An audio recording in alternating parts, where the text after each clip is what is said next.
Okay. Gamit natin si Nikki. Lampigaan na ako sa clutch. Umandar siya mag-isa. Ang hirap niya i-clutch ngayon. Ayan, di ba?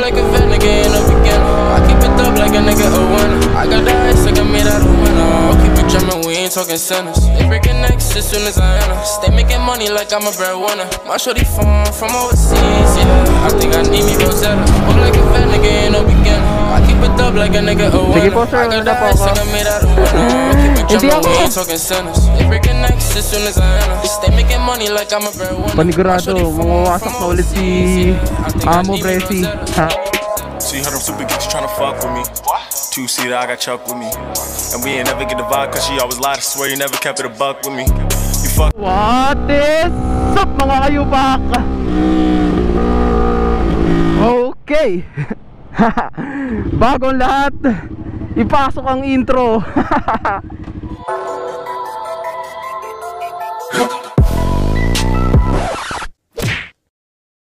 Talentadong Pepe tumatumbling. Sabi niya gusto niya pumaparking, yeah.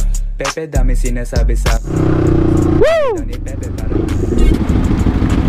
Guess kung kaninong motor ang gamit natin. Nakakaba ang bigat, takte. Gamit natin si Nikki, ang NK400 ni Boss Bresi. Woo! Grabe, ang sarap. Ang bilis umibat na itong motor na to. So, bakit ko nga ba gamit si Nikki mga ma'am sir? Well, actually may problema to si Nikki ngayon. Ang kaso, may errand si Boss Bresi na need niyang puntahan. Itong si Nikki may kinakaharap na isa sa mga pinakamabibigat na problema sa ating pagmumotor. Isa sa mga talagang karumal-dumal na problema. Yun ay ang kanyang clutch mga ma'am sir.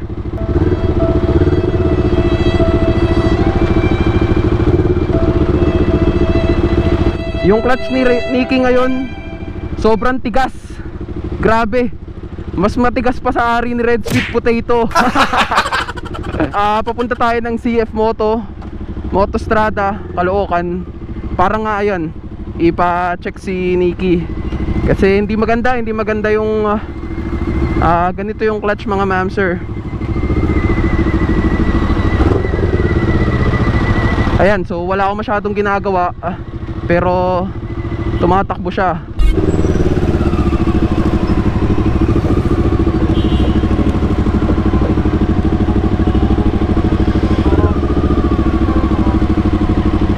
So ayan o mga ma'am sir, ang hirap niya i-clutch ngayon. Dumadamba. So pag binitawan ko siya ng konti, mamamatay siya. Parang ganyan oh. Ayan oh, 'di ba? Mamamatay siya mga ma'am sir. Ang hirap niya i-clutch ngayon, grabe. Bukod doon, parang medyo may singaw ng konti sa ilalim na nasabi si Boss Bresi. So 'yun, papatignan natin sa CF Motostrada Caloocan mga ma'am sir. And panigurado naman masosolusyonan nila to. Gago!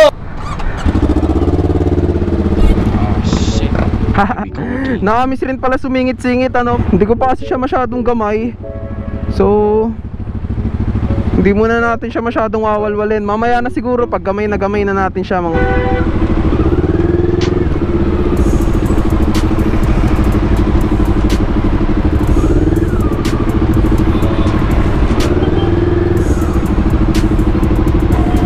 Naipit pa tayo dito sa gitna awit.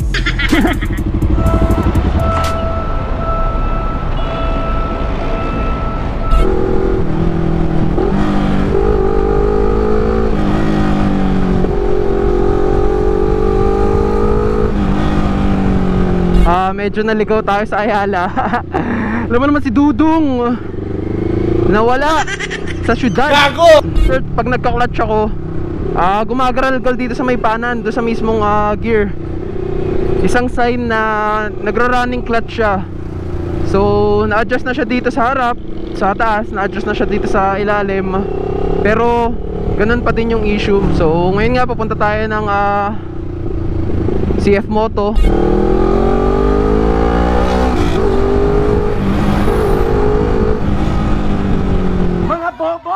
habang stuck ako sa traffic, ito na yung take ko dun sa issue ni Nikki ngayon. Running clutch mga ma'am sir. Tingnan nyo. Oh. Oh.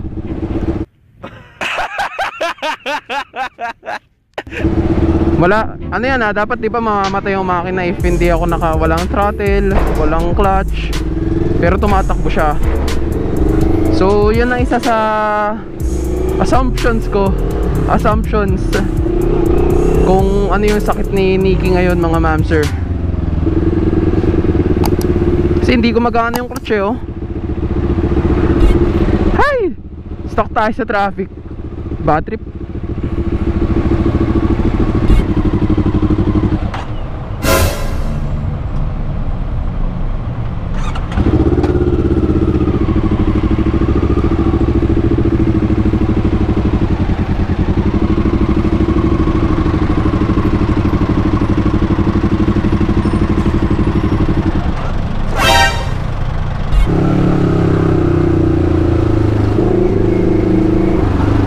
Nako.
Itatabi muna natin si Nikki kasi hindi na siya nagka-clutch.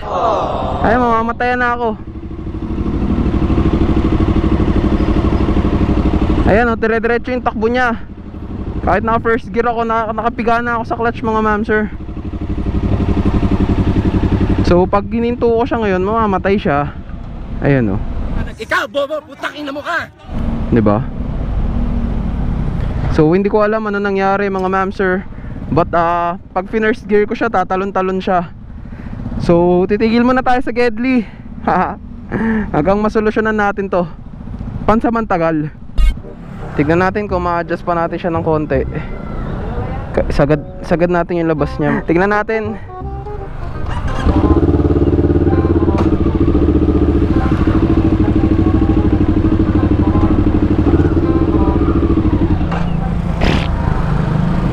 Di pa rin sapat. So medyo adjust pa tayo ng konting clutch para makita natin, matignan natin.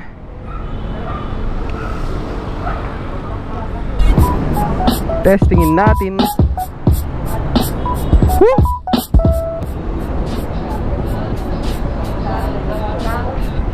So ayun nga mga ma'am sir, sagad na yung clutch dun, yung adjustment sa taas, and sagad na yung dito sa baba. Pero running clutch pa rin siya mga ma'am sir.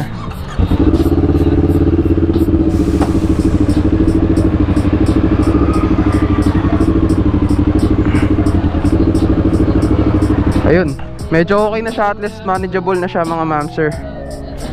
So kanina sagad yung running niya, pero ngayon medyo okay na siya. Gamit natin si Nikki. Hay, nako, kung kailan gamit natin yung motor nung pinaka-idol natin sa lahat, traffic. What's up sa inyo mga tanga? Woo!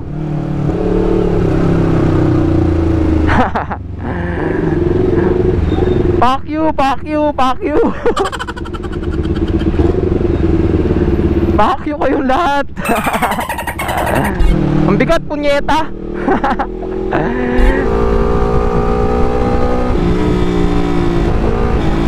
Rev bomb.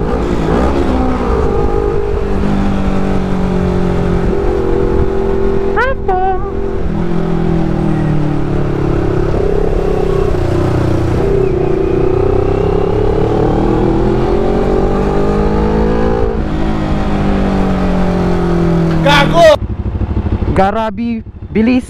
Grabe si Bat. Ito, grabe si Bat, oh.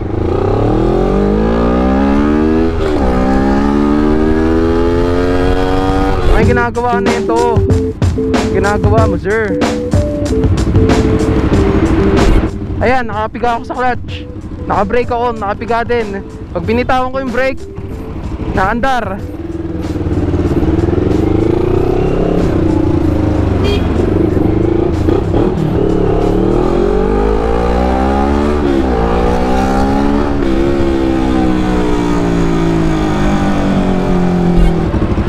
Kaya mo yan, kaya mo yan. Mag-neutral ka, Nikki. Mag-neutral ka. Mag-neutral ka. Neutral ka. Ayaw, puta. Tayo na talagang motor ni Raven. Hindi ako. Gago!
Ka magbe-brake. So kung napansin nyo kanina, nakatodong brake ako, pigang-piga ako mag-brake. Pero talagang lumalaban yung lumalaban yung clutch niya, mga ma'am sir. So ayan, na overallan si Nikki ngayon, mga ma'am sir. Ay. So again, ang mga pinalitan is yung clutch bearing, tapos parang may clutch rod daw, something. Nagpalit tayo ng brake pads, palit tayo ng change oil, or nagpa-change oil tayo. Total cost, yung bearing at saka yung rod, under maintenance or under warranty. Under maintenance, under warranty, mga ma'am sir. So wala tayong ginalaw dyan. Brake pads, ang original price is 2,300. Pero dahil bundle yung binili ni Raven, 2,000 na lang kada isa. Sakit. Biruin mo, 2,000 yung ginagamit nating brake pads is to go 150 lang. Another labor. So bawat parts nun, mga ma'am sir, syempre hindi naman pwedeng libre. May labor kasi may babaklasin, may tapos may chain lube. Nagpa chain lube si Raven, mga ma'am sir. So ayun na, madumi siya ngayon. Biyahe tayo ngayon ng Parak Clothing and Kamote Corner. Testingin ulit natin kapag naka-solid na yung performance niya. Dito sa NK400, talagang pag piniga mo siya, naalis ka talaga agad. Opo. Pero sa mga CB, po, mga 140 lang takbo, 130 makakahabol naman. Opo. Talaga ang top po nito is nag-go 190 siya. Opo. Pero po may mga ECU reflush na gano'n, naka full system exhaust. Kaya po kailangan medyo palitan mo siya ng konti, modify mo siya ng konti. Pero mabilis po, opo. So, nakakasabay ka dun sa mga Opo. MT saka CB? Opo, nakakasabay po. Pero sa CB po, pag medyo dumudulo na, inline 4 po kasi yung CB650 eh. Kapag dumudulo na po yung inline 4, ayun, doon po siya umaalis. Hindi, kunyari, magkakaibigan kami, di ba? Hintayan lang naman, mga 140, 150. Oo po. Malalaro niya na maganda yan. Opo, kahit magsagad po kayo ng 160, 170, pwede po. Sige po sir, una na po ako. Apo.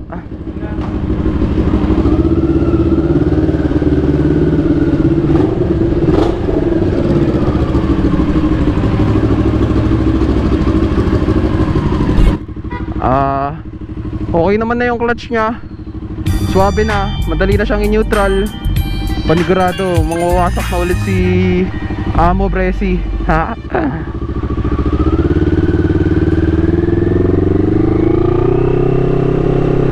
Sarap sa tenga.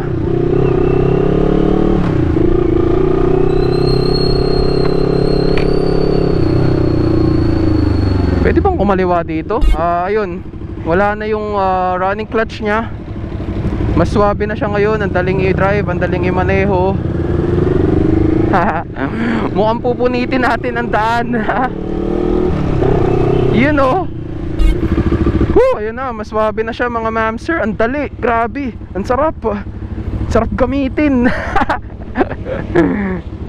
And kung as you may know, kahapon nag-post ako na nasa memory.ph ako. Well, sira na kasi yung boya natin mga mamser. So nasira yung boya natin, but fortunately to the rescue si Sir Roland, si memory.ph mga mamser. So ang gamit natin na mic ngayon is yung Mic Pro. Check natin kung maganda yung performance niya mga mamser. And kung maganda talaga yung magiging audio output natin.